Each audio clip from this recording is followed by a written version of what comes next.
100 ml strawberry perfume বানাবো আলামিন বিন সিদ্দিক ভাইয়ের জন্য। এই পারফিউমটা আরও 2 দিন আগে বানানো হয়েছে, অবশ্য উনি এখনো হাতে পায় নাই। নর্মালি 2 দিন সময় লাগে, এই পার্সেলটা কেন জানি 3 দিন সময় লাগতেছে, আমি জানি না। যাই হোক, তো এই পারফিউমটা হচ্ছে 100 ml স্ট্রবেরি। ওনার স্ট্রবেরি গানটা খুব ভালো লাগে, তো উনি হচ্ছে গিয়ে বাইরে থেকে আসছে, তো উনি আমাদের দেশে এসে উনি বলছে ভাই আমার তো খুব ভালো লাগে, তো আমি হচ্ছে একটা স্ট্রবেরি পারফিউম দরকার, অবশ্যই লং লাস্টিং হতে হবে।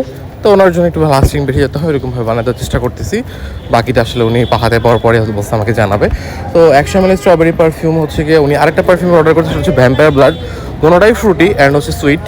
উনি 2টা পারফিউম হাতে পাওয়ার আগে আরেকটা পারফিউম নেওয়ার কথা ভাবতেছে। আমি বললাম যে ভাই আগে এটা নেন, আগে এটা দেখেন ব্যবহার করে, তারপর আপনি আরেকটা নেন, কোনো সমস্যা নাই। তো পারফিউম লাভার আসলে এরকমই, পারফিউম যতই নেয় যতই হচ্ছে ইউজ করে তাতে হচ্ছে ওনাদের হচ্ছে গিয়ে শখ মেটে না বা ওনাদের মন ভরে না। যাই হোক, স্ট্রবেরি পারফিউম আমাদের হচ্ছে প্রায় শেষ। আমরা নর্মালি 100 ml বেশি পারফিউম না হলে ম্যাগনেটিক স্ট্রি ব্যবহার করি না, বোতলে হচ্ছে ডিরেক্ট করি। যাই হোক, হচ্ছে আমাদের স্ট্রবেরি পারফিউম প্রায় শেষ। এখন হচ্ছে আমাদের স্ট্রবেরি পারফিউমের স্টিকার লাগানো বাকি, তাহলে ফুল লুকটা আসবে। অলরেডি স্টিকার লাগানো হয়ে গেছে ভ্যাম্পায়ার ব্লাড স্ট্রবেরি দুটোটাই। আপনারা যদি এরকম পারফিউম নিতে চান আমাদেরকে হোয়াটসঅ্যাপ ইনবক্স করুন।